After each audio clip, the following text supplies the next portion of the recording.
হালকা কুসুম গরম পানিতে একটা সুতির কাপড়, পরিষ্কার সুতির কাপড়কে ভিজিয়ে ভিতরে মুখের ওরাল ক্যাভিটিটা আমরা ভালো করে ক্লিন করতে পারি। আমাদের যে ব্রাশের হেডটা যেন ছোট হয় এবং ব্রিসেলগুলো যেন নরম হয়, সফট হয়। দাঁতগুলো প্রথমে একটু হালকা হালকা ক্ষয়ের মতো দেখা যায়, পরে দাঁতগুলো ভেঙে ভেঙে আসে। এবং আমাদের কাছে যখন বাচ্চাগুলো আসে, ম্যাক্সিমাম বাচ্চা ব্যথা অবস্থায় আসে। টুথ জ্যামটা যখন আমাদের দাঁতটা ওঠে তখন সেক্ষেত্রে হচ্ছে একটা পেইন ক্রিয়েট করে এবং একটা ইচিং করে, যে গামে স্পেশালি মাড়িতে।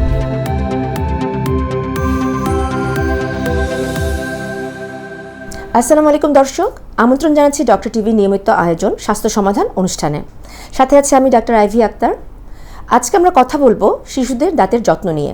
সেজন্য আমাদের সাথে উপস্থিত আছেন ডাক্তার ইশরাত জান্নাত, oral and dental surgeon, pulp dental hospital, Panthapath, Dhaka. আসসালামু আলাইকুম ম্যাম, কেমন আছেন? ওয়ালাইকুম সালাম। ধন্যবাদ ডক্টর আইভি আমাকে আপনাদের প্রোগ্রামে আমন্ত্রণ জানানোর জন্য। ম্যাম, আপনাকে অসংখ্য ধন্যবাদ আমাদের আপনার মূল্যবান সময় দেওয়ার জন্য। ম্যাম, আমি শিশু বিশেষজ্ঞ, তো আমি আপনার কাছে জানতে চাচ্ছিলাম যে খুব কমন কিছু কোয়েশ্চেন থাকে মায়েদের, যে শিশুর দাঁতের যত্নটা কখন থেকে শুরু করা উচিত? আচ্ছা, খুব ভালো একটা কোশ্চেন করেছেন। প্রথমেই একটা বাচ্চা যখন জন্মগ্রহণ করে তখন আমাদের মাদের বিভিন্ন রকম চিন্তা থাকে যে বাচ্চা ডেভেলপমেন্ট কিভাবে হবে, সে বাচ্চাটাকে কিভাবে বড় করবে, এবং তার ভিতর অন্যতম একটা প্রসঙ্গ আসে দাঁত নিয়ে। দাঁতের যত্নের ক্ষেত্রে আমরা সাধারণত বলি জন্মের পর থেকেই বাচ্চার মুখটাকে যেন ক্লিন রাখা হয়। সেক্ষেত্রে তো বাচ্চা জন্মের পর দাঁত থাকে না তাদের মুখে, সাধারণত 6 মাস বয়সের পর থেকে দাঁত আসা শুরু হয় সাধারণত। কিছু বাচ্চা এক্সেপশনাল কেস থাকে জন্মের সময় দাঁত নিয়ে জন্মায়, সেগুলোকে নিউডেন্টাল টিথ বলে। ওটা আমরা অনেক সময় রিমুভ করে ফেলতে বলি ডক্টররা, ডেন্টিস্টরা স্পেশালি বলি, কারণ ওটা থাকলে হয় কি বাচ্চাদের দুধ খেতে গেলে ওইটা যেহেতু কোনো রুট থাকে না দাঁতটার, সো ওইটা দাঁতটা পড়ে যেতে পারে, গলায় আটকে যেতে পারে।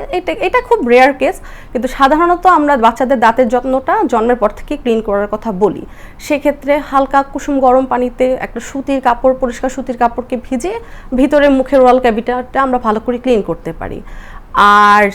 আর ব্রাশের ক্ষেত্রে বলবো প্রথম দাঁত ওঠার পর থেকে, মানে 6 মাস বয়সের পর থেকে ক্লিন করতে হয়, বাট 18 মাস বয়স থেকে আমরা প্রপারলি যেটা টুথ ব্রাশিং করা সেটাকে আমরা অ্যাডভাইস করে থাকি, এবং সেক্ষেত্রে খুব মিনিমাম অ্যামাউন্টের ইউজ করতে হবে পেস্টটা। ম্যাম, যে আপনি বলেন যে ওরাল ক্যাভিটিটা আমরা পরিষ্কার করব শুকনো পরিষ্কার কাপড় দিয়ে, এটা কবার করতে হবে দিনে?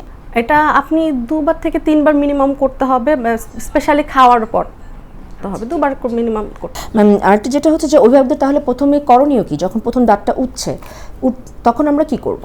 আচ্ছা, প্রথম যখন দাঁতটা ওঠে 6 মাস থেকে সাধারণত ওঠা শুরু হয়, 6 মাস 7 মাস অনেকের ডেভেলপমেন্টের জন্য একটু আগে পিছিয়ে হতে পারে, কিন্তু আমরা অলওয়েজই ক্লিন করার কথাটাই অ্যাডভাইস করি। হ্যাঁ, ক্লিন করতে হবে। আর ব্রাশিংটা ওই 18 মাস বা 17 মাস ওরকম থেকে। ম্যাম, বাচ্চাদের ক্ষেত্রে কি ধরনের টুথব্রাশটা ইউজ করা ভালো? অবশ্যই বাচ্চা এবং বড় সবার ক্ষেত্রে আমরা সফট ব্রিসেল, আমাদের যে ব্রাশের হেডটা যেন ছোট হয় এবং ব্রিসেলগুলো যেন নরম হয়, সফট হয়, এটা আমরা সবার জন্যই অ্যাডভাইস করে থাকি। আরও একটা গুরুত্বপূর্ণ কোয়েশ্চেন ম্যাম, টুথপেস্টটা নিয়ে তো বাজারে অনেক বিজ্ঞাপন আছে, এবং এত বিজ্ঞাপন আমরা আসলে কনফিউজড। বাচ্চার জন্য কোনটা বেটার হবে এবং বড়দের জন্য কোনটা বেটার হবে? আচ্ছা, পেস্টের ক্ষেত্রে আমরা যদি বাচ্চাদের ক্ষেত্রে বলি অবশ্যই ফ্লোরাইডযুক্ত টুথপেস্টগুলো ইউজ করা উচিত। আর বড়দের ক্ষেত্রেও সেম কিছু, কিন্তু বড়দের ক্ষেত্রে কিছু মেডিকেটেড টুথপেস্ট চলে এসছে। ধরেন কারো দাঁত শিশির হচ্ছে, শিশিরের জন্য আপনি স্পেসিফিকলি সেন্সিটিভ এক্সপার্ট টাইপের পেস্ট আপনি পাবেন। আপনার মাড়িতে রক্ত পড়ছে, সেক্ষেত্রে গাম কেয়ারের জন্য স্পেশালিস্ট পেস্ট আছে। আবার অনেক সময় দেখা যায় কাজ করে ম্যাম। হ্যাঁ, কাজ করে, ব্যাপারটা কি একটা সার্টেন ওয়েতে কাজ করে, বাট আপনি যখন একটা প্রবলেম যখন খুব মডারেট ওয়েতে এসে চলে যাবে তখন আসলে ডিফিকাল্ট হয়ে যায়, তখন আপনাকে ডক্টরের পরামর্শ প্রয়োজন হয়। বাট একটা টুথপেস্ট এবং ব্রাশিং এটা তো একটা ক্যাজুয়াল ব্যাপার, এটা আপনাকে করতেই হবে। অ্যান্ড ডেন্টাল ফ্লসিংটা আমরা বড়দের ক্ষেত্রে বলি, ছোট বাচ্চাদের ক্ষেত্রে একদম ছোট বাচ্চা না, বাট ফ্লসিংটা করা উচিত। কারণ ফ্লসটা করলে হয় কি দুই দাঁতের মাঝে যে ইন্টারডেন্টাল স্পেস বলি, বা দুইটা দাঁত থাকলে দুইটা দাঁতের মাঝে যে স্পেসটা থাকে অনেক সময় ব্রাশ পৌঁছায় না, এবং স্পেশালি যে কুরবানির ঈদ গেল, ওই কুরবানির ঈদের মাংসগুলো আসলে খুব ফাইবারগুলো খুব শক্ত থাকে এবং খুব স্বাভাবিকভাবে মাড়িতে পৌঁছে যায়, তো ওই জায়গাগুলো ক্লিন করার জন্য আপনাকে ফ্লসিং করতে হবে। জি ম্যাম, ধন্যবাদ। ম্যাম, আমি জানতে চাচ্ছিলাম যে ফ্লোরাইডটা আমাদের দাঁতের জন্য কতটা উপকারী? ফ্লোরাইডটা আসলে আমাদের শরীরে ডিমিনারেলাইজেশন এবং রিমিনারেলাইজেশনে হেল্প করে। হ্যাঁ, তো বাচ্চাদের ক্ষেত্রে আসলে ফ্লোরাইডটা খুব ইম্পর্টেন্ট। এটা হয় কি আমাদের দাঁত যে ক্ষয় হয় বা দাঁতগুলো যে ক্ষতিগ্রস্ত হচ্ছে, ক্ষয় হয়ে যাচ্ছে, সেটাকে আপনি কাভার আপ করে এবং মোটামুটি প্রিভেনশনটা করে। এই কারণে আমরা একটা গুরুত্বপূর্ণ কোশ্চেন আমাদেরকে মায়েরা সবসময় জিজ্ঞেস করে যে ম্যাম, যে অনেক বাচ্চাদের দুধ দাঁত উঠেছে এবং দুধ দাঁতে কিছু ক্ষয় হয়ে গিয়েছে, এখানে একটু ক্যাভিটিস পড়ে গিয়েছে, খয়রি খয়রি দাগ হয়ে গিয়েছে, তো ওনারা জানতে চাচ্ছে যে দুধ দাঁত তো 6 বছরে পড়েই যাবে, আমি তাহলে কেন চিকিৎসা করাবো? তো ম্যাম আপনার মতামতটা জানতে চাচ্ছি। আচ্ছা, দুধ দাঁতগুলো সাধারণত 6 মাস বয়স থেকে উঠে এবং 6 বছর বয়স থেকে পড়া শুরু হয় এবং এটা পড়তে পড়তে 12, 13, 14 বছর পর্যন্ত অনেকে এক্সটেন্ড করে দাঁতগুলো, দুধ দাঁতগুলো। ইন দি মিন টাইম কিন্তু 6 বছর থেকে আমাদের পার্মানেন্ট দাঁতগুলো আসা শুরু করে। তো এই ক্ষেত্রে একটা মিস ডেন্টিশন চলে আসে। হ্যাঁ, এবং দুধ দাঁত খুবই ইম্পর্টেন্ট মুখের জন্য, এই কারণে যে আমাদের যে দাঁতগুলো যেগুলো আপনি বললেন একটু আগে যে ক্ষয়প্রাপ্ত হয়, দেখা যায় অনেকের একটু কালচে ভাব আসে, অনেকের লালচে ভাব আসে, খয়েরি ভাব আসে। দাঁতগুলো প্রথমে একটু হালকা হালকা ক্ষয়ের মতো দেখা যায়, পরে দাঁতগুলো ভেঙে ভেঙে আসে এবং আমাদের কাছে যখন বাচ্চাগুলো আসে ম্যাক্সিমাম বাচ্চা ব্যথা অবস্থায় আসে। কারণ কি বাচ্চারা অনেক সময় বাবা মাকে বলে না বা বাবা মা বুঝতে পারে না যে কি করবে বা কি অবস্থায় আছে। আমাদের কাছে যখন আসে তারা ব্যথা নিয়ে আসে। আর একটা আপনি খুব ভালো করেই জানেন যে ব্যথা মানে আমার ইনফেকশন ডেভেলপ হয়ে গেছে, সেই ক্ষেত্রে কি আমাদেরকে ট্রিটমেন্ট করতে হবে। বর্তমানে প্রচলিত ট্রিটমেন্ট হচ্ছে বাচ্চাদের জন্য পালপোটমি এবং পালপেক্টমি। পালপেক্টমিটা হচ্ছে kind of similar root canal treatment, মানে দাঁতের মজ্জাটা ট্রিটমেন্ট করা। তো আমরা ছোট বাচ্চাদের ক্ষেত্রে এটা খুব ইম্পর্টেন্ট, এই কারণে বলি ধরেন আপনার মোলার বাচ্চাদের যে মোলার দাঁতগুলো থাকে, মোলার দাঁতগুলো পড়তে পড়তে 12 থেকে 13 বছর বয়সে পড়ে যায়। তো দাঁতটা তার বয়স এখন চলতেছে 6, কিন্তু সে মাড়ির দাঁতটা নষ্ট করে আসছে, তার যে মাড়ির দাঁত দুধ দাঁত সেটা সে নষ্ট করে আসছে। তখন কি হবে, আমি যদি তার দাঁতটা 6 বছর বয়সে ফেলে দিই, কিন্তু তার পার্মানেন্ট দাঁত কিন্তু আসবে 12 বছর বয়সে, তাহলে কি হবে 6 বছর কিন্তু মাড়িটা খালি থাকবে। এবং আমাদের দাঁতের একটা অভ্যাস হচ্ছে সামনের দাঁতগুলো পিছনের দিকে যায় এবং পিছনের দাঁতগুলো সামনের দিকে আসে, সেক্ষেত্রে হবে কি স্পেসটা ক্লোজ হয়ে যাবে। আর ক্লোজটা হলে পার্মানেন্ট দাঁত কি করবে, তার ওঠার পজিশন পাবে না, সে তখন দেখা যাবে আশেপাশে দিয়ে দাঁত আসবে, তখনই আঁকা বাঁকা দাঁতটা শুরু হয়। সো দাঁতের অ্যালাইনমেন্ট ঠিক রাখার জন্য আপনাকে অবশ্যই দাঁতটাকে রাখতে হবে, সেক্ষেত্রে ট্রিটমেন্ট করতে হবে। জি ম্যাম, তার মানে হচ্ছে কি যাদের দুধ দাঁতে কোনো ইনফেকশন হয়নি তাদের ট্রিটমেন্ট দরকার নেই? না, ইনফেকশন না হলে তো আপনার ট্রিটমেন্ট প্রয়োজন হচ্ছে না, যখন আপনার সমস্যা হচ্ছে তখন। আর যদি আপনার ব্যথা যন্ত্রণা হয় তখন আপনি অবশ্যই নিকটস্থ ডেন্টিস্টের কাছে যেতে হবে। জি জি ম্যাম, হ্যাঁ এই জিনিসটা হচ্ছে সবাই মিস করে, যেতে চায় না সহজে। আর বাচ্চাদেরকে হ্যান্ডেল করা ম্যাম, এটা নিয়ে একটু অভিজ্ঞতাটা আপনি যদি শেয়ার করতেন। আচ্ছা, আমি একটু বলি। বাচ্চা কেন, যে কোনো বড় পেশেন্টও আসলে ডেন্টাল ডক্টরের কাছে বা ডক্টরের কাছে যেতে একটু ভয় পায়, একটা অসম্ভব ব্যথা, এটা একটা তার ভয়। আর আমরা হয় কি যে বাচ্চাদেরকে বিভিন্ন রকম একটা ফোবিয়া ক্রিয়েট করে ফেলি, যে তুমি খাচ্ছ না, ডক্টরের কাছে নিয়ে যাব বা ইনজেকশন দিবে বা এরকম একটা ভয় পায়। তো বাচ্চারা স্বাভাবিক খুব কোমলমতি, তারা এমনিতেই ভয় পেয়ে যায় এবং ডক্টরদের সেট আপ দেখলে বা ডক্টর দেখেও তারা একটু ভীত হয়। আমরা কি করি, specially as a lady doctor হিসাবে কিন্তু আমরা একটা মায়ের ভূমিকাই পালন করি আমি বলবো। কারণ কি যখন বাচ্চাটা আসে সে কিন্তু খুবই অসহায় অবস্থায় আসে এবং তার প্যারেন্টসও অ্যাজ ওয়েল এজ যে এরকম একটা অবস্থায় আসে। আমরা কি করি, তাদেরকে একটু কনসাল্ট করাটা খুব ইম্পর্টেন্ট হয় এবং বাচ্চাটাকে ম্যানেজ করা। সাধারণত বাচ্চারা বুঝে, তাকে আমরা যদি বুঝে শুনে কাজ করি তারা আমাদেরকে হেল্প করে। আর কিছু বাচ্চা আছে বা কিছু হাইপার অ্যাক্টিভ বাচ্চা আছে, তাদেরকে দেখা যায় আমাদের একটু হ্যান্ডেল করতে ডিফিকাল্ট হয়, কিন্তু আমরা মোটামুটি অ্যারেঞ্জ করে নিই। আর বর্তমানে এর থেকেও কিছু যেমন চাইল্ড পেশেন্ট আছে যারা হচ্ছে হ্যান্ডিক্যাপ পেশেন্ট অথবা হচ্ছে শারীরিকভাবে অসুস্থ বা প্রতিবন্ধী, তো তাদের অনেক সময় দেখা যায় আমাদের একটু ম্যানেজমেন্ট করতে ডিফিকাল্ট হয় এবং তাদের মুখের সমস্যাটা কিন্তু অনেক বেশি হয়, যেমন একটা সেরেব্রাল পালসি পেশেন্ট ম্যাডাম, এরকম দেখেছি প্রচুর। তো তাদের জন্য একটু ডিফিকাল্ট হয়, কিন্তু আমরা এটা ম্যানেজ করে নিই। আর কিছু পেশেন্ট থাকে বাচ্চা যারা অতিরিক্ত চঞ্চল, বা তাদের আমরা অনেক সময় সিরেটিভ কনসালটেশন নতুন একটা আসছে, বাচ্চাকে সামান্য অজ্ঞানের মতো করে তাকে আমরা কাজ করি। খুবই ভালো একটা প্রসিডিউর ম্যাম, এটা মানে খুবই গুরুত্বপূর্ণ একটা জানার ছিল। Thank you ma'am. ম্যাম আরেকটা ইম্পর্টেন্ট কিছু কোয়েশ্চেন আছে, যেটা হচ্ছে যে বাচ্চাদের দাঁত ক্ষয়টা হয়ে যাচ্ছে। হ্যাঁ, তো দুধ দাঁতও অনেকের ক্ষয় হচ্ছে, আবার দুধ দাঁত ওঠার পরেও অনেকের ক্ষয় হচ্ছে, দুধ দাঁত পরে নতুন দাঁত ওঠার জন্য পার্মানেন্ট দাঁত। তো এইসব ক্ষেত্রে বাচ্চারা কি কি খাবার অ্যাভয়েড করলে ওদের দুধ দাঁতটা ক্ষয় হবে না, বা যেটা হচ্ছে সাথে যে আমাদের আসলে এই ব্যাপারে এটাকে প্রতিরোধ করতে কী কী যত্নটা নেওয়া উচিত। সাথে আরও একটা কোয়েশ্চেন ছিল ম্যাম, যে এরকম যে ক্ষয় হয়ে যাচ্ছে, তো সেক্ষেত্রে আমরা একটা শুনেছি যে টার্ম, এটা যেটা হচ্ছে যে সিলেন্ট কতটা কার্যকর? বাচ্চাদের ক্ষেত্রে সাধারণত দেখা যায় যে চকলেট, চিপস, কোক এই খাবারগুলো তাদের খুব পছন্দ হয় এবং এটার স্বাদগুলো এরকম থাকে যে কোনো মানুষই পছন্দ করে এবং এগুলা খুবই সুগার কন্টেনিং হয়, লাইক ললিপপ বা চকলেট, এগুলা ক্যান্ডি টাইপগুলো, এগুলা কিন্তু আপনি যখন খাবেন বা চাবাবেন বা চুইং করবেন তখন কিন্তু আপনার দাঁতে লেগে থাকবে এবং এটা প্রপারলি ক্লিন না করলে ওখান থেকে ক্যারিজ ডেভেলপ করে, যেহেতু ওখানে সুগার আছে। সো ওই ক্যারিজগুলাই হয় কি একটা নির্দিষ্ট সময়ের পর ক্লিন হচ্ছে না, ওই ক্যারিজটাই দাঁতটাকে ক্ষয় করতে করতে একটা পর্যায়ের পর পাল্পে পৌঁছে যায়, তখন ওটা থেকে আমাদের পালপাইটিসে ডেভেলপ করে এবং ব্যথা হয়। এই কারণেই আমরা ডক্টররা সবসময় বলি যদি বাচ্চা খায়ও এই টাইপের খাবারের পর যেন গার্জিয়ান খুব ভালো মতো এটাকে ক্লিন করে দেয়। মানে খাবারের পরপরই, মানে কিছুক্ষণ ধরেন যে কোনো বাচ্চা সকালে আর রাতে ব্রাশ করছে, জাস্ট পানি দিয়েও যদি সে রিঞ্চ করে ফেলে অ্যাটলিস্ট কি অনেকটা পরিমাণ তার কমে গেল, এটা আমরা বলে থাকি। আর আসলে এই খাবারগুলো অ্যাভয়েড যতটা করা যায় ততটাই আমাদের জন্য উত্তম। আসলে বাচ্চারা বুঝতে চায় না, তাদেরকে বোঝাতে হবে যে না এই খাবারগুলো আমাদের কম কনজিউম করতে হবে। সেক্ষেত্রে আমরা ভালো খাবার বলতে আমরা তো বোঝাবো ভিটামিন যুক্ত খাবারগুলো, সেক্ষেত্রে স্পেসিফিকলি ভিটামিন সি এর কথা আমরা খুব বলবো, কারণ এটা মাড়ির জন্য খুব ভালো। ক্যালসিয়াম জাতীয় খাবার, তারপর হচ্ছে অ্যান্টিঅক্সিডেন্ট ফুডগুলো আমরা যদি বেশি ইনটেক করি তাহলে সেক্ষেত্রে আসলে আমাদের জন্য হবে কি হেলথ বা টোটাল মুখের এনভায়রনমেন্টটা ভালো থাকবে, আর মুখ যখন ভালো থাকবে আলটিমেটলি আমাদের পুরোটা বডি ভালো চলবে, এটাই আমরা আসলে বলি। আরেকটা কোশ্চেন করেছিলেন সিল্যান্টের উপকারিতা। আমাদের পিছনের যে দাঁতগুলো থাকে মোলার দাঁতগুলো বাচ্চাদের, সেগুলো আসলে খাঁচ কাটা টাইপের থাকে, মানে হচ্ছে খাঁচ বিশিষ্ট, যেটাগুলো আমরা ডেন্টাল ক্ষেত্রে কাপস বলি মেডিকেলের ভাষায়। তো হয় কি এগুলা যখন আপনার খাবারগুলো খুব সহজেই এই জায়গাগুলোর ভিতর বসে যায়, এই সিলেন্টটা হচ্ছে এক ধরনের রেজিন বেস ম্যাটেরিয়াল, এটা দিয়ে কী হয় জায়গাটা আমরা স্মুথ করে দিই। স্মুথ করে দিলে খাবারগুলো ওখানে ডিপোজিশন হবে না বা ক্লিন করতে পেশেন্টদের জন্য, বাচ্চাদের জন্য বা গার্ডিয়ান ইজিয়ার হবে, যে জায়গাগুলো ক্ষয় হয়ে গিয়েছে।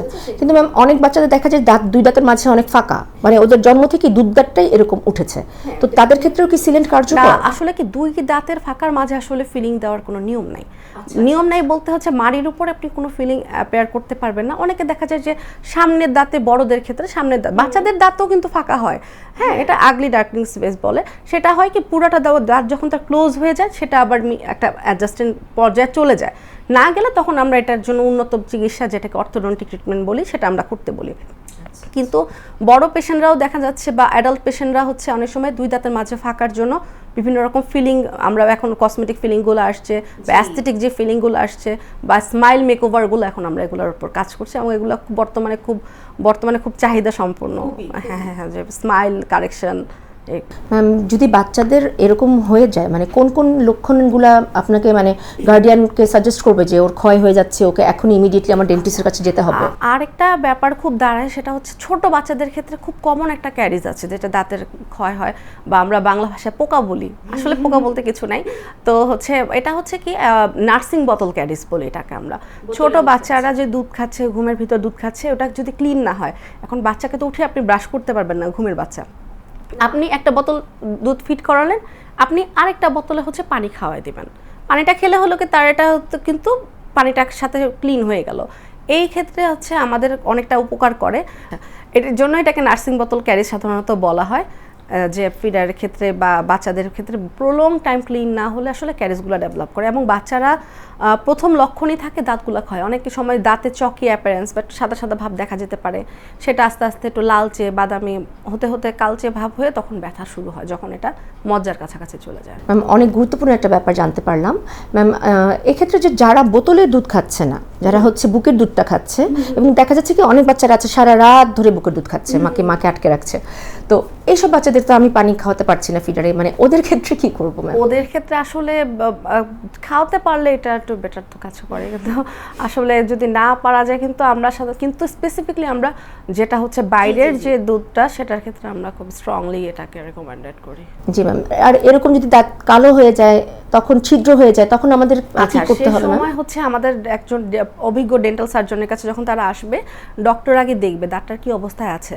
যদি দেখা যায় যে দাঁতটা ইনফেকশন হয় নাই বা পাল্প পর্যন্ত পৌঁছায় নাই, সেক্ষেত্রে হচ্ছে আমরা ফিলিং করে দিতে পারি, যে কোনো যে ডেন্টাল ফিলিংগুলো করে দিতে পারি। কিন্তু যদি মজ্জা পর্যন্ত পৌঁছে যায় বা ইনফেকশন ডেভেলপ করে ফেলে, তখন আসলে আমাদের পালপেক্টমি করে দাঁতটাকে বা পালপোটমি করে দাঁতটাকে কনজার্ভ। মানে এটা তো রুট ক্যানেল টাইপের, অনেক টাইম লাগে না ম্যাম? এটা আসলে ডিপেন্ডস করে, অনেক সময় মাল্টিপল ভিজিটও লাগে, অনেক সময় সিঙ্গেল ভিজিটও পসিবল। আনুমানিক কি 10-15 দিনের মধ্যে হয়ে যায় ম্যাম? আপনি যদি ফ্রিকোয়েন্টলি ভিতরে হয়ে যায়, কিন্তু টোটালি ডিপেন্ড করে বাচ্চার প্রোগ্রেসের উপর, এবং কতটা সে সাহায্য করছে আমাকে তার উপর। বাচ্চা 10 দিন আসলো, আমাকে কাজ করতে দিল না, তাহলে তো আসলে এটা কোনো লাভ হয়ে যাবে, বাচ্চাকে কাজ করতে দিতে হবে। ম্যাম একটা ভুল ধারণা আমার কাছে জিনিসটা মনে হয়, কিন্তু আমি কখনো আসলে সায়েন্টিফিক ব্যাখ্যা বা এরকম আসলে আজকে আপনাকে পেলাম যেহেতু জিজ্ঞেস করছি, যে অনেক মায়েরা বলে যে দাঁত উঠছে বাচ্চার এজন্য জ্বর এসছে, দাঁত উঠেছে বাচ্চার ডায়রিয়া হচ্ছে, মানে এই জিনিসগুলো কি সঠিক ম্যাম? কিছুটা সঠিক এই কারণে, যখন আসলে দাঁতগুলো আমাদের ওঠে, টুথ জ্যামটা যখন আমাদের দাঁতটা ওঠে, তখন সেক্ষেত্রে হচ্ছে একটা পেইন ক্রিয়েট করে এবং একটা ইচিং করে, যে গামে স্পেশালি মাড়িতে যখন তার হচ্ছে দাঁতগুলো ওঠে, কারণ কি দাঁতটা তো মাড়িটাকে ভেদ করে ওঠে, তখন নাকি একটা প্রেশার ক্রিয়েট করে, এবং ওই সময় দেখা যায় অনেক বাচ্চা একটু জ্বর, অনেকের একটু ডায়রিয়া অনেক সময় হতে পারে। সেক্ষেত্রে যদি দেখা যায় অল্প জ্বর আছে, সেক্ষেত্রে আমরা তাকে ঘরে তো স্বাভাবিকভাবে একটা তো কেয়ার করি। যদি মনে হয় যে না তার সমস্যা বেশি, তাহলে আমরা নিকটস্থ ডক্টরের কাছে পরামর্শ নিই। ম্যাম শিশুদের মধ্যে প্রধান দাঁতের কি সমস্যাগুলো আপনি দেখে থাকেন? আচ্ছা, শিশুদের ক্ষেত্রে প্রধান এবং বর্তমানে খুব কমনলি আমরা দাঁতের যে ক্যাভিটিটা সেটাই দেখে থাকি। আর কিছু বাচ্চাদের কিন্তু মাড়ির কিছু ডিজিজ আমরা দেখি, লাইক জিঞ্জিভাইটিস। দেখা যায় কি বাচ্চাটা ক্লিন করছে না, দাঁত পরিষ্কার হচ্ছে না, মাড়ি পরিষ্কার হচ্ছে না। অনেক বাচ্চা আসে আমাদের কাছে গাম সোয়েলিং নিয়ে, যে মাড়ি দিয়ে তার রক্ত পড়তেছে বা ব্রাশ করতে পারতেছে না, মাড়ি ফুলে যাচ্ছে। আর যখন আমাদের এমনিও ইনফেকশন ডেভেলপ হচ্ছে, তখন তো মুখটুক ফুলে যায়, যে দেখা যায় একটা বাচ্চা আসছে মুখ একদম চোখ মুখ ফুলে আসে। তো এই প্রবলেমগুলোই আমরা আসলে বেশি দেখি, তখন সেটার যে ট্রিটমেন্ট সেটা আমরা দেওয়ার চেষ্টা করি।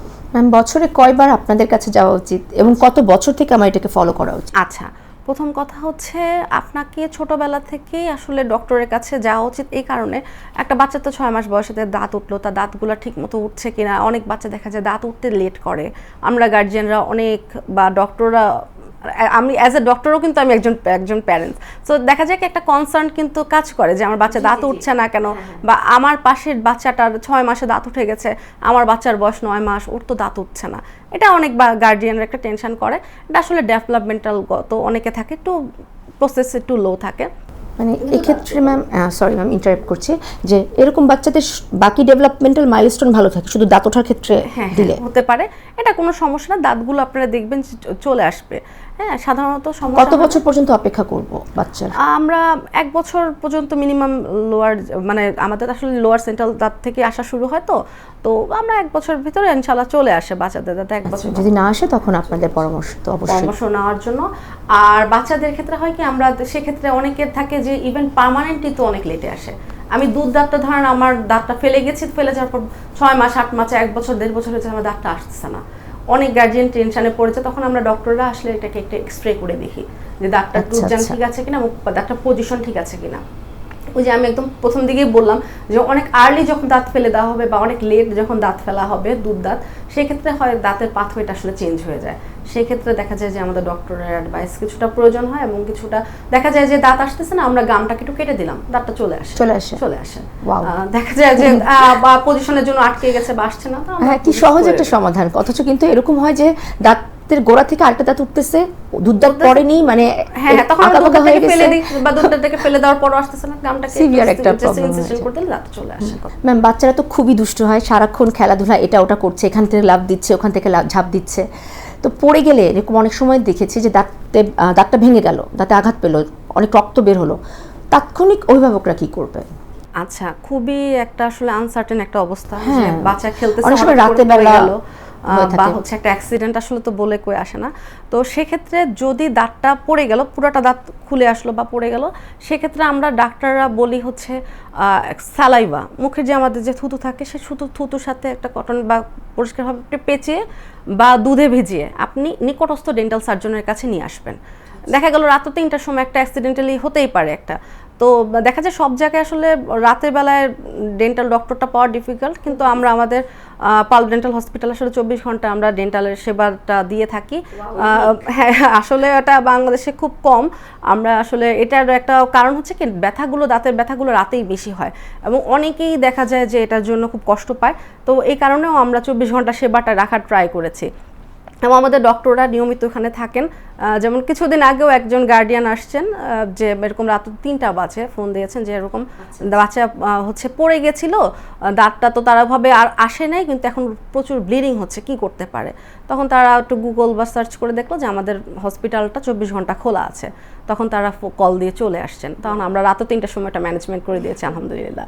তো এই জিনিসগুলো আসলে ম্যানেজমেন্ট করতে হবে আপনাকে, মানে পড়ে গেছে বা সামান্য দাঁতও যদি ভেঙে যায়, দেখা গেছে যে 1/3 ভেঙে গেছে, সেক্ষেত্রেও কিন্তু শিশির ডেভেলপ করে, বা বাচ্চাদের দেখা যায় কি, বা বড়দের ক্ষেত্রেও আপনি মনে করছেন আমার তো একটু ভেঙে গেছে, তাতে সমস্যা নেই, আপনি 10-15 বছর পরে হলেও এটার উপর আসলে প্রবলেমটা ক্রিয়েট করে, কারণ আপনার মজ্জায় এটা আঘাত পেলো, আপনার কিন্তু দেখা যায় গোড়া বা ওখানে কিন্তু একটা ব্লিডিং ইন্টারনালি হয়, সো ওইটা থেকে একটা ইনফেকশন ডেভেলপ করে।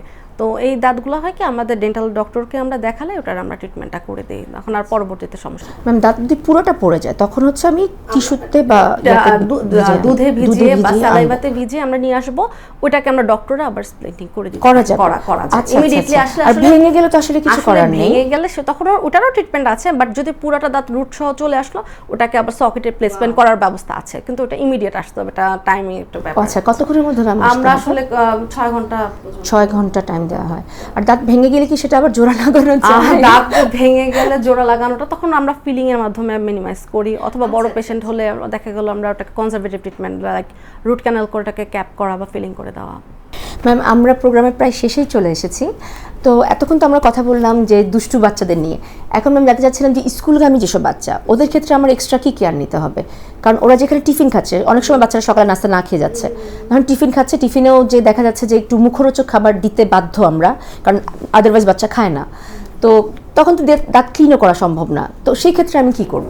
আচ্ছা, আমরা প্রথম কথা হচ্ছে কি আমাদের এখানে খুব একটা ভুল ধারণা হচ্ছে আমরা ঘুম থেকে উঠে দাঁত ব্রাশ করি, এবং রাতে ঘুমাতে যাওয়ার আগে অনেকে করি অনেকে করি না, এটা কিন্তু নিয়ম হচ্ছে আপনাকে রাতে বিফোর গোয়িং টু বেড, মানে এরকম না আমি ব্রাশ করে একটু বাদাম খেলাম, বিস্কুট খেলাম, চিপস খেলাম, টিভি দেখলাম, এখন তো খেলা চলছে, লাইট অনেক লেট নাইট খেলা হচ্ছে, যে আমরা করলাম কি ব্রাশ করে শুলাম, তারপর খেলা দেখলাম, খেলাম বাদাম, ওটা কিন্তু আপনার কাজ হলো না। একদম বিফোর আমি বেডে যাওয়ার আগে দাঁতটা ব্রাশ করে ঘুমাবো, এবং সকালবেলায় যেহেতু আপনি রাত্রে ঘুমালেন, মুখ আপনার ক্লিন, আপনি জাস্ট মুখটাকে রিঞ্চ করে আপনি নাস্তা করবেন, নাস্তা করার পর দাঁত ব্রাশ করবেন। কারণটা কি, নাস্তা করে যখন আপনি দাঁত ব্রাশ করলেন, বা বাচ্চাদের ক্ষেত্রেও আমরা সেম কথাই বলবো, আর অনেকে থাকে যে খালি পেটে বাচ্চারা স্কুলে চলে যায়, এটা আসলে খুব ব্যাড একটা হ্যাবিট, হয় না, কিন্তু আমাদের ওই যে প্রথম থেকে নিজেরা যদি একটা মেনটেন করি, বাচ্চারা অটো মেনটেন হবে, যে আমার বাবা মা খাচ্ছে আমিও খাবো, বা তুমি আমার সাথে বসো, একদিন খাবে না, 2 দিন খাবে না, এরপর ইনশাল্লাহ সে একটা মুভ অন হবে।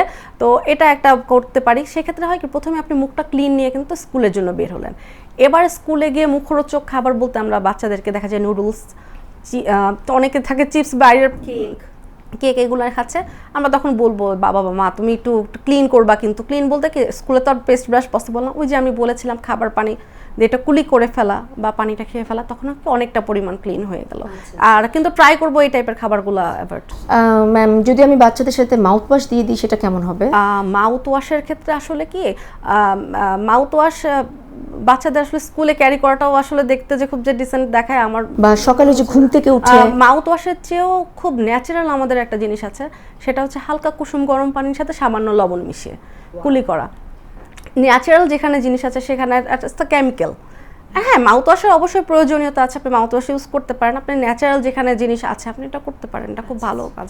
মানে তাহলে দর্শকদের জন্য মেসেজ হচ্ছে কি, যে ঘুম থেকে উঠলে কুসুম গরম পানি একটু লবণ দিয়ে কুলি করে তারপরে বাচ্চাকে নাস্তা করে ব্রাশ, নর্মালি পানি দিয়ে কুলি করলো, নর্মালি পানি দিয়ে কুলি করে দেন সে ব্রাশ করলো, আর রাতে ঘুমাতে যাওয়ার আগে একটু কুসুম গরম পানিতে মুখটা ক্লিন করলে আসলে হয় কি লবণ দিয়ে মুখটা খুব ভালো একদম স্টেরিলাইজ হয়ে যায়, সো একটা ক্লিন মুখ নিয়ে আপনি ঘুমালেন এবং উঠলেন।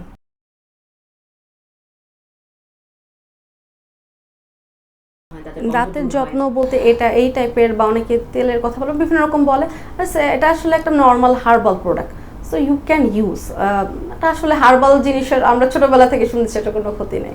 আচ্ছা ম্যাম আরেকটা খুবই ইম্পর্টেন্ট কোয়েশ্চেন, এটা হচ্ছে যে দাঁতকে সরিষার তেল দিয়ে দাঁত মাজে, তারপরে হচ্ছে ম্যাম যে কত টুথ পাউডার এগুলা ইউজ করে, তো এগুলোর ব্যাপারে আপনি সরিষার তেলের চেয়ে বেশি যেটা আপনি ইম্পর্টেন্টলি বললেন, যে অনেকে আছে যে ছাই, গ্রামে ছাই দিয়ে, কয়লা দিয়ে, মাজন দিয়ে, ইভেন আমরা যে মেসওয়াক করি, মেসওয়াকেরও কিন্তু একটা টাইম আছে, মেসওয়াক কিন্তু খুব ভালো ভালো জিনিস, যেহেতু আমাদের ধর্মীয় দৃষ্টিকোণ থেকেও মেসওয়াকটা করা জরুরি বা ভালো, কিন্তু সব কিছুর একটা টাইমিং আছে, আপনি 1 থেকে 1.5 মিনিট, হাইস্ট 2 মিনিটস এর উপর না, অনেকে দেখা হ্যাঁ 1.5 মিনিট পর্যন্ত। বা আর সকালের ব্রাশিং, নর্মাল যে টুথব্রাশটাও দেখা যায় অনেকে সকালের গল্পটা ব্রাশ করতে করতেই করে ফেলে, যে গল্প করছে এই করছে না, হয় কি আমাদের উপরে যে এনামেল যে লেয়ারটা থাকে সেটা ক্ষয় হয়ে যায়। তো আপনাকে হচ্ছে ব্রাশিং টাইম সেটা আপনি মেসওয়াক করেন বা টুথপেস্টের সাথে ব্রাশ দিয়ে করেন 1.5 থেকে 2 মিনিট। আর কয়লা বা হচ্ছে ছাই এগুলো আসলে একেবারেই হাইজিন না, কারণ এটা একদম উপরে দাঁতের যে লেয়ার এনামেলটা নষ্ট করে ফেলে এবং শিশির ডেভেলপ করে, এটা আসলে দাঁতের জন্য খুব ভালো। অনেকেই বলে যে দাঁত খুব জোরে জোরে ঘষলে দাঁতের এনামেল উঠে যায়, ইজ ইট ট্রু? একদিনে তো ওঠে না, আস্তে আস্তে ক্ষয় হয়ে যায় এবং এটা কাইন্ড অফ অনেকটাই সত্য যে হচ্ছে আসলে এবারে জোরে ঘষা যাবে না। এই কারণে আমরা সফট ব্রাশের কথাই প্রেসক্রাইব করি যে আপনি সফট ব্রাশ ইউজ করবেন। ম্যাম, তো এখন এনামেল কারো ক্ষয় হয়ে গেল, তার কি কোনো মানে রিগেইন করার কোনো ওয়ে আছে? রিগেইনের ওয়ে কি, আপনাকে হচ্ছে ওই যে কিছু পেস্ট আছে যেটা আপনাকে সেন্সিটিভিটিটা কমায়, আসলে এনামেলটা যেটা ওটা চলে গেলে আসলে ফেরত পাওয়াটা টাফ। এখন বিভিন্ন রকম গবেষণামূলক কাজ চলছে, যেমন জাপানে যে দেখা যাচ্ছে দাঁতের মজ্জা থেকে সেল নিয়ে এটাকে পুনর্জীবিত করা, বা এগুলো এখন অ্যাডভান্স টেকনোলজি কাজ চলছে, ইনশাআল্লাহ হোপফুলি আমরা সব ইনশাআল্লাহ। এই জন্যই বলে দাঁত থাকতে দাঁতের মর্যাদা দেওয়ার জন্য। অনেকের মানে খুব কমন একটা কমপ্লেন হয় ম্যাম, একটু অস্বস্তিকর কোয়েশ্চেনটা, যে মানে দাঁত মুখের গন্ধ, মুখের গন্ধটা থেকে কি করতে পারে? আচ্ছা, মুখের গন্ধের ব্যাপারটা হচ্ছে তখনই হয় সাধারণত ঠিকমতো যদি ব্রাশ না করা হয়, ক্লিন না করা হয়, মাউথ রিঞ্জ না করা হয়। হ্যাঁ, যদি আপনি এই প্রবলেমগুলো থাকে, এটা একটা অন্যতম কারণ। অনেকে দেখা যায় যে মুখে ইনফেকশন হচ্ছে গাম ডিজিজের জন্য, এটাও একটা কারণ হতে পারে।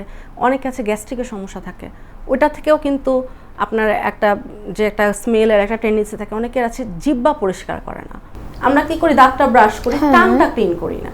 টাংটা ক্লিন করা কতটা ইম্পর্টেন্ট যতটা আমাদের দাঁতটা। আমরা বাচ্চাদের টাং তো ক্লিন করি, কিন্তু বড়দেরটা কিভাবে করতে হবে? বড়দেরটা হচ্ছে কিছু ব্রাশের হেডে পাওয়া যায় টাং ক্লিনার, অথবা টাং ক্লিনার আলাদাও পাওয়া যায়। আপনাকে টাংটা ক্লিন করতে হবে, ওই টাংটার থেকে আসলে এখান থেকে অনেকটা স্মেল প্রডিউস হয়, সো আপনাকে এটা ক্লিন করতে হবে। খাবারটা যেহেতু লেগে আছে এবং ওখান থেকেও কিন্তু অনেকটা খুবই ইম্পর্টেন্ট একটা question ma'am, thank you. Clean করা এটা জানার দরকার ছিল, এটা দর্শকরা ইভেন আমিও জানতাম না। Thank you ma'am. Next time এটা আসলে এটা করা উচিত, এটা কারণ কি মুখটা যতটা আমি হেলদি রাখবো আমার বডিটা ততটা হেলদি থাকবে। আর যে কোনো মানুষের একটা সুন্দর স্মাইল আপনি যখন দিবেন বা একটা কথা বলার পর একটা হেলদি স্মাইল মানুষ ডিজার্ভ করে। অভিভাবকরা আসলে কি কি সাধারণত ভুল করে থাকে বাচ্চার যত্ন নেওয়ার, না যত্ন নিতে চাচ্ছে কিন্তু ভুল হয়ে যাচ্ছে? আচ্ছা, ওই যে যত্নের কথা বলবো, ফার্স্টেই যে দাঁত ব্রাশিংটা শুরু করে লেটে, যে বাচ্চা তো ছোট, আমার বাচ্চার বয়স 2 বছর 3 বছর, কি ব্রাশ করবে বা দরকার নেই একদিন করতে 7 দিন বাচ্চা করতেও দেয় না বা খাচ্ছে, ওইটা একটু প্রপারলি ছোটবেলা থেকে। আমি আসলে যে কোনো ডেভেলপমেন্ট ছোট থেকেই যদি আপনি একটা হ্যাবিটে করতে পারেন তাহলে কিন্তু আপনার অ্যাডাল্টহুডেও এটাই আপনার প্র্যাকটিস থেকে যাবে। তো এই কারণে আমরা বলি ছোটোবেলা থেকে বাচ্চার এই ক্লিনিংটা, মুখটা একটু ক্লিন করা, রিঞ্জ করা, এই টেন্ডেন্সি যে টাং ক্লিন করাটা, যে একটা কাইন্ড অফ ফ্যামিলি হ্যাবিট করতে হবে, তাহলে হবে কি বাচ্চাটাও আমাদের সাথে সাথে ওয়েল ডেভেলপ হয়ে যাবে। ম্যাম, আপনাকে অসংখ্য ধন্যবাদ। জাস্ট একটা কোশ্চেন ম্যাম, আমাদেরকে কিছু অভিভাবক হিসেবে পরামর্শ দিবেন? আচ্ছা, অভিভাবক হিসাবে পরামর্শ দিব, সবার প্রথমে হচ্ছে একজন ডেন্টাল ডাক্তারকে দিয়ে বছরে 2 বার দাঁত দেখানো, সেটা প্রবলেম হোক বা না হোক। কেন যাব প্রবলেম না থাকতে, কারণ কি দাঁতের ট্রিটমেন্ট বা যে আমরা করি এটা কিন্তু বা সমস্যাটাও কিন্তু একদিনে হয় না, একটা লং একটা সময় লাগে আমাদেরকে একটা পর্যায়ে যেতে। যে একটা সমস্যা হচ্ছে, আমরা অল্প অবস্থায় যদি আসি আমাদের হয় কি যে ট্রিটমেন্টটা অনেকটা কস্টলিও কম হয় আর হচ্ছে অনেকটা সহজ হয়ে যায়। তো এই কারণে আমরা প্রথমেই বলি যে ভিজিট ইউর ডেন্টিস্ট টুয়াইস এ ইয়ার। আমরা একটা নতুন একটা ফর্মুলা বলতেছি 2-2-2 মানে হচ্ছে দিনে 2 বেলা দাঁত ব্রাশ করবেন, দিনে হচ্ছে 2 মিনিটের বেশি ব্রাশ করবেন না, এবং বছরে 2 বার ডেন্টিস্টের কাছে যোগাযোগ করবেন। এটা একটা হেলদি খাবার খেতে হবে, ভিটামিন সি জাতীয় খাবার, ক্যালসিয়াম জাতীয় খাবার, মিনারেল সমৃদ্ধ খাবার, হেলদি ফুড খেতে হবে, গ্রিন ভেজিটেবল খেতে হবে। আসলে হেলদি থাকার উপরে কোনো কিছু নাই, সো এগুলা মেনটেন করতে হবে। কোক, চিনি, চিপস এগুলা একটু অ্যাভয়েড যতটা সম্ভব অ্যাভয়েড করতে হবে। সুগারটা কন্টিনিউ যতটা কম করা যায় এগুলা মেনটেন করতে হবে, ব্রাশিংটা করতে হবে, এগুলাই আমাদের অ্যাডভাইস থাকবে। খুবই চমৎকার বলেছেন, আপনাকে অসংখ্য ধন্যবাদ। আপনাকে অসংখ্য ধন্যবাদ আমাকে প্রোগ্রামে আমন্ত্রণ জানানোর জন্য। জি ম্যাম। তো দর্শক, আপনাদের যদি কোনো জিজ্ঞাসা থাকে আপনারা কমেন্ট সেকশনে জানাবেন, এবং ম্যাম তো আছেনই, পান্থপথে বসেন পাল্প ডেন্টাল কেয়ার, সেখানে চলে যেতে পারেন। এবং আপনাদেরকে অসংখ্য ধন্যবাদ আমাদের সাথে এতক্ষণ থাকার জন্য। সুন্দর একটি হাসি, সুস্থ একটি হাসি সবারই কাম্য। আশা করি আমরা এজন্য শিশুদের বাচ্চাকাল থেকে যত্ন নেব। ধন্যবাদ। আসসালামু আলাইকুম।